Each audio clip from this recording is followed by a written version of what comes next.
protection. Que l'histoire soit vraie ou fausse, au moins ñi ko naroon ak ñi ko def ba pare xam ne dëkk bi dëkku loi la. suñ koy def di ko xalaat. c'est important li nga wax dëgg la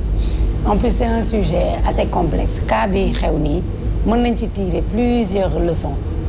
en dehors de ñi nga xam ne ñoo ñu war a protéger war a jàkkaarloo ñun dalal suñu xel parce que c'est important je m'excuse pour la voix. Il y a pas de souci. donc war a dalal suñu xel mais defuñu ko j'aimerais juste avant may ñëw ci point parce que foofu sama deuxième point la Sophie dinaa ñëw sax si le fait que Miss si sax plainte ñu donc c'était sama deuxième point premier point bi rek xam dañu wax chantage la fois passée Nana était là elle a fait comprendre que am na jigéen yoo xam ne boo leen xoolee sax doo leen chantage ma comprendre loo ko ni ko oui mais gis nga gaynde bu xiif daa fekk xamoo seen situation. waaw gaynde bu xiif bu duggee ci àll du xool lu muy rëbb ak lu mu dul rëbb c'est-à-dire y a des personnes amuñu limite yaa Sayda amuñu limite yow mii wéy muuru nii say cër yépp laa wax de suñ la bëggoon lorñee neneen dañ lay lorñee neneen donc ce n'est pas une question de am na ñooy xool nii wala ñoo dul xool ñee maintenant ce qui protège la femme yaa Sayda ñëw na ci Prospère ñëw na ci ak yeneen ak yeneen et malgré tout tu vas voir des hommes qui vont te dire jigéen dafa war a muur cëram bu takk jotee ak yéen ñu dem fekk jigéen bu muurul ay cëram takk ko teg ci seen wet jigéen yi muuru ñi ngi fi fees fi dell jigéen yu valeureuse yi ñi ngi fi fees fi dell mais yow naa yoo xamante ni tey li yàlla xam doy na c'est-à-dire il faudra qu'on puisse comprendre qu'on est dans une société boo xam ne on parle plus que ñuy agir te loolu wax boobu phrase yooyu dafa ñëw démb ñëwaat tey et dafa ñuy rattraper dans notre vie de tous les jours l'innocence il y a des filles yaa Sayda dañoo innocente xam nga lu ñooy innocence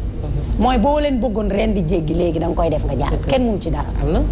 tellement que dañoo nooy dañoo nooy bopp moo tax ñuy wax ne waajur bu góor dafa baax day jël doomam bu jigéen da koy waxuma ñii nga xam ne dañu xaw ma séparé wu ak seen doom di jaay xaw ma lan parce que ñu ci bëri après bu ñu dëddoo seen doom bu jigéen du xam àdduna waajur bu góor day former sa fille à être mentalement forte non manipulable ba pare di ko xamal àdduna autrement bu bokkul ak sax yarinu yaay ji nii ngay toogee nii ngay waxee dajaleel say tànk chacun a son rôle ci sa doom te dama bëggoon interpeller waajur yu góor yi la force morale de la femme lu ci bëri ci baayam lay jóge et je sais de quoi je parle maintenant les innocentes yi ñuy manipuler facile à manipuler hein facile à manipuler yaa Sayda am na jigéen yoo xam ne wallahi al azim nga baal ma bon bu leen romboon ci buntu bi kaay sama oto ma yóbbul ñu yéeg facilement kaay sama kër ma may la ndox ñu dugg facilement yàlla dafa sàkk te yamalewu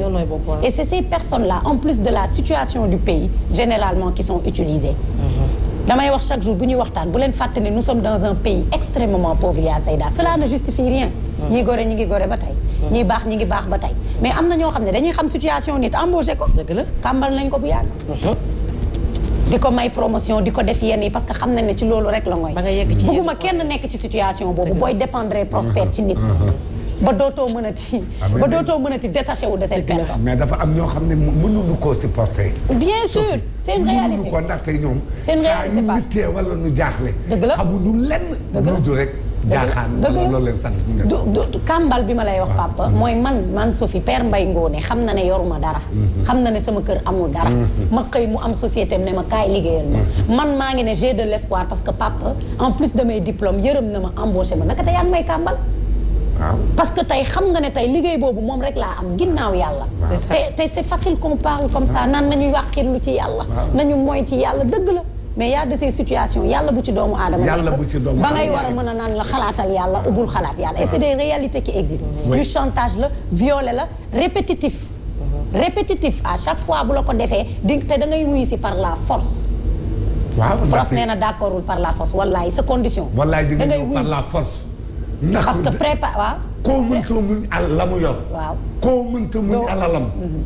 doo mucc ci ay pexe donc c'est le premier point looloo tax ngay dem par voilà c'est-à-dire da ngay dem parce que xam na ne ginnaaw yàlla bi prospère di wax am na ñoo xam ne seen toog baaxul yaa Sayda toog nañ dañuy fande toog nañ seen waa kër kenn mooy loolu te on est dans une situation boo xam ne maa ko wax te chaque plateau ma wax ko réew mi ñu bëri sutura rek lañuy dundee dafa am ñoo xam ne dañuy xëy suba ba ngoon di ut ngir defar am ñoo xam ne nag dañoo dem sax ba maar nekk ci réew mi di yàq kase ndax seen vie dafa pourriru. waaw dëkk bu metti la ñu ne. Et il faudra que ñu saisir ko l'innocence rend les jeunes femmes parfois manipulables et dañ leen di utiliser lu ci bëri à cause de leurs conditions de vie. Cela ne justifie rien en Prospère. du justificatif constat la rek. ñu demaat ci miss yi aujourd'hui des femmes ont déposé plus de 200 plaintes. mais ñu nekkoon ci live bi yëpp. bu jigéen ñi lan la ñuy plainte. maa ngi ñëw papa j'aimerais maa ngi ñëw j'arrive. plainte pour que dame bi def loolu et cetera mais c'est bien parce que boo nekkee ci peuple il faut que ñu wane qu'on est capable d'être unis pour la bonne cause ndax ay nit a ngi dajaloo pour une mauvaise cause ou une mauvaise chose. mais les concernés. mooy miss yi doon woote ci live bi. di plaindre. mooy la personne. bi nga xam ne moo waral coow li jóg. mais dégguñu kenn ñu ne plainte nañ. dégguñu ñu ne kenn plainte nañ. je ne saurais répondre à cette question. mais je pense que boo leen ne gis-gis ne Sophie kaay ñu. mooy ñi nga xam ne pour ñi waxoon ne dund nañ. waaw situation bi man foofu laay waxee Prospère ne bu xare jotee ku deewul doo gor c'est-à-dire génn nga wax génnaatal nga affronter la situation parce que tout le monde en parle les plateaux de télé donc yéen ñi nga xam ne yéenay nan lañ koy waxee victimes yi mais yéen a waroon nekk une front ci kanamu guerre bi. nekk ci kanam loolu est-ce que su incident bi amutoon. est-ce que ñoom dinañ ko révéler. maa ngi ñëw papa d'accord. est-ce que su incident bi amutoon ba coow am ba kenn génnee ko est-ce que kon ñu topp ñëpp ci ginnaaw di génnee. est-ce que kon dinañ révéler. ay at ñu ko toogaale. ah ay at ñu ko toogaale. am na ay at. ma ne ay at ñu ko toogaale génne. moom laa la wax may la am na ay at yu ñu toogaale génne wu. papa dëgg la lii ne teel rek waaw papa léegi bàyyi nañ bàyyi Sophie bi ko yow nga ne woon. bu geer bi xamoo ci dara nañ bàyyi Sophie. waaw xaw ma ci dara de moom bàyyi nag yéen a ma woon ci internet. waaw léegi nañ bàyyi Sophie yeggale rek. je ne saurais répondre à cette question. mais dama gëm ne yu mel noonu bu amee. ñëppay ñëw joindre góor comme jigéen papa may ñu tuuti rek. tout le monde ñoom tamit ñi nga xam ne encore une fois parce que lorsque tu demandes à certaines personnes de nous protéger il faut que li ñuy woowee li gën a palpable mooy li mu toog wax ab def apologie viol ñëpp di dégg maanaam nga toog wax lu leer nañ ñëpp di dégg fii kuñ fi violé yaa ko tey ku mës a subir viol offusqué wu offensé wu ñu ne d'accord loolu un point la toutes les personnes yi nga xam ne dañu nekk contre ça jóg mais l'acte en tant que tel ñi ko subir ba woote témoigner c'est des personnes qui devaient être au devant de la scène ak ci guerre bi donc tes interrogations yu bëri daf cee des Sophie et ba tey loolu moom mooy jaxase bopp nit ñi mais n'empêche quand il s'agira de mais so la plupart du temps celles qui ont témoigné surtout ci cas yu gën a grave yi oui elles l'ont fait à l'anonymat je sais la plupart du temps c'est-à-dire comme je l'ai dit suñu émission bi passée dañu nekk ci dëkk boo xam ne dëkk juge la ñu nekk mooy mu falaa jëm nii. la peur moom moo lay gën a sonal. je suis là falaa doon daal dama ne interrogation bi. mooy ne les personnes qui devaient être devant ñëw ñu. ils l'ont fait en anonymat anoo yu bëri na ci dëkk bi. soit tu le fais pour la bonne cause ou la mauvaise cause. mais li may wax sama waxu démb mooy sama waxu tey. il y a des anonymats c'est de la lâcheté d'autres anonymats de la protection parce qu'on est dans un peuple jugeur. ma ñëwaat dans la population encore. gis nga parfois même ci plateau bi. ay at mu egg ko ci yow nga soog di ko révéler. gis nga la gis-gis c'est la société sénégalaise on discute da ngay gis ne aujourd'hui da ngay constater juger tirer sa conclusion hâtive taxawee na leen solution du judd genre peuple boobu lañu dara day am ñu juger bay bëgg dee solution moo tax ñuy wax ne sa xel mooy sa alal parce que sa xel moo lay permettre nga bañ a juger moo lay permettre nga am benn neutralité ci situation ou nga prendre position. Le regard de la société tu juges puis tu regardes la personne regard bi mooy lan ñu ci bëri dañuy làqatu parce que dañ naan ah lu tax mu wax ko tey lu tax mu génn tey ah yaa ko nangu woon doom ji juddu na le regard de la société encore pour protéger ton enfant doo mës a nekk au devant de la scène ndax nag seen yaay ñi leen bëgg soo ndax nag réew mi ñu ne lu la waaye xamal xasee la ko nag day yàgg rek waaw doom am na ca ay papa man nekkuma fi pour jox damay xam na ne aw ma mais dama lay laaj émission bi dootul dem te laajuma papa ndax doom judd na ci am na ci waaw am na ci doom am na ci mais ñi ci amul doom sax ko ëmbee juróom-ñeenti weer benn bis ñëw bëgg laa gaañ te doom du na rek salaamaaleykum maaleykum salaam après ëmb topp la ca. ay papa kooku jaar na ca. jaaraat ca papa loolu moo wóoru la. papa may ma. papa loolu moo wóoru la man am na yoo xam ne sañu ma ko loolu moo wóoru léegi kon wax leen lu leen neex. waaye li may wax. loolu wóoru arrangé wu mooy li ma wax tu arrangé wu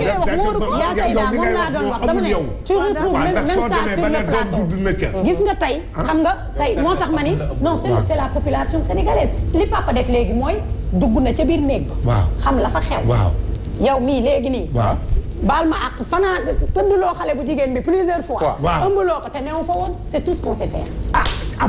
non papa déedéet papa non nañu déglu rek. dañuy jël benn situation dund loola ko ba yow mi toog sax ngay xalaat ndax yow yaa Seyda. am xel laa am ni yéen de. non mais tu réfléchis pas sur des gens. c'est ce qu'on fait non je suis désolée.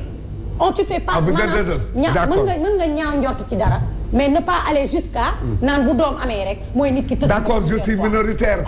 mais nag majorité emporte la raison. majorité emporte la raison ne veut pas dire que minorité n'a pas raison. mais li nga wax mënul am. dama ne majorité emporte la raison ne veut pas dire que minorité n'a pas raison. li ma wax mënu leen koo dindi. dama ne rapport rek raison dama ne doomu aadama mooy limite. oui ma daal di xatu la. dafa xatu muy wiccaxtaan. bàyyi leen benn rapport rek mën na la ëmbaloo. ma ne mu mel ni ku nekk benn rapport mën na ëmbaloo jigéen. yow may doxee normal kii mel ni ku nekk pour ngeros nga naan normal la. waxuñu ko déggal mu ne waxuñu ko en fait waxuñu ko bu ñu joxe avec dañu ne qu'on arrête le peuple connaît d'aller au-delà c'est-à-dire nit day am limite mooy dugg na foofu tëdduloo xale bu jigéen bi plusieurs fois ba am loo ko doom moom parce que day wax ne xelam moo ko may il en a le droit dama ni encore une fois ceux qui doivent porter plainte porter wuñu plainte ma duggaat dans le peuple jugeur connaît ce qui fait que tey man Sophie Gueye même ci chantage bi les gens yi ñuy chantage dañuy ragal sax génn wax. regard de la société comment on va me voir. nan lañ may gisee parce qu'on est un peuple qui juge rapidement. dañoo bëri ayib ba yàkkamti nga gis ayib bu yaa say teg ko ci table yaa en fait il faudra qu'on arrête def constat def ko nu mu gën a sellee mën nga indiwaat nit mën nga ko yar seen biir kër yéen a ngi yar seen i doom te coow jibul cin faqul bënnul ñu nekk de bonnes personnes et c'est la même chose tey am na loo xam ne tey sa doom bu ñu ko chantage woon tey plusieurs góor yi fi nekk sax di wax ci viol di la ay boo laaloon seen sœur yaa Sayda wala nga laal seen doom dootoo ko lañ lay rey c'est-à-dire tant que ça arrive aux autres rek c'est bon quoi mën naa ci débat mën naa ci wax mais il faut qu'on apprenne qu'on arrête de juger et qu'on essaie de se mettre à la place des gens. Cela ne justifie pas encore une fois plusieurs choses yi am et loolu mooy tax ñenn chantage yi pour ñu génn wax c'est un problème ndax da ngay wax ne loo fa doon def heure boobu loo fa soloon yow ni nga doyee waar yaa demoon tëdd fii yaa dugg fii nangam on rassure ces genres de personnes on les rassure d'abord pour ñu sotteeku carrément pour nga mën a am information yi war yëpp avant d'analyser mais tel ne damm na on aime aussi le faire et c'est dommage yaa Sayda da nga wax lu am solo sur la femme et malheureusement y a ces personnes tellement manipulateurs qu'ils vont penser que tubaab moo fi indi droit jigéen émancipation et cetera bi jigéen di am droit li lu leer nga wax ci diine xam nga à part suratul naas nga xam ne H la homme avec H maanaam góor ak jigéen la yàlla di wax boo ñëwee Nisaa jigéen a ko moom soxna Mariama dafa am suratam te à chaque fois il s'adresse à la femme ni ñu yàlla ormalee bëggee ñu ko il nous a donné des droits de mag sax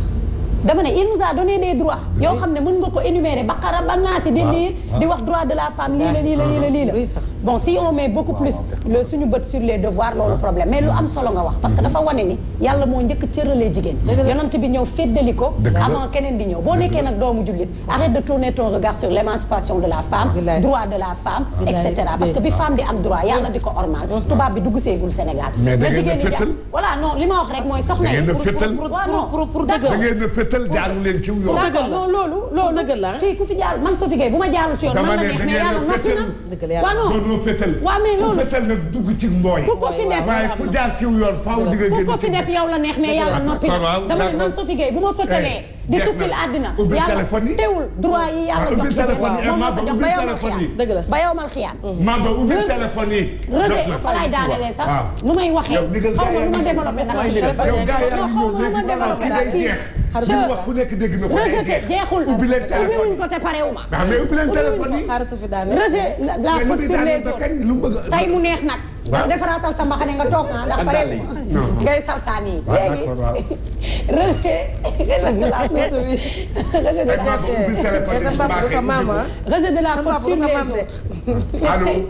la faute sur les autres seen génération fii laa fi toog ne ubbil Marqué Ndiaye waaw ubbil Mbarké Ndiaye dëggin teens ba ma koy wax bee passé am ku taxaw naan ma c'est quoi Mbarké Ndiaye mais c'est quoi te moo ñu gën a xam luy Mbarké Ndiaye fa lañ ko tegee ils ont fait de nous la génération de tous les mots MAUX rejeter la faute sur les autres et ils nous ont légué des héritages yenn wax yu ñàkk teggi ne xale yi duñ ko wax léegi démb dañ daan wax yoo xam ne wax yu ñàkk teggine yoo xam ne yaa am na sabar yu doon am Grand Dakar. sabar yi waaw yaa sayda ay lëmbalu ngoon. dañ ko daan seetaan ba paa yi di sànni ñi nekk paa léegi daan sànni seet.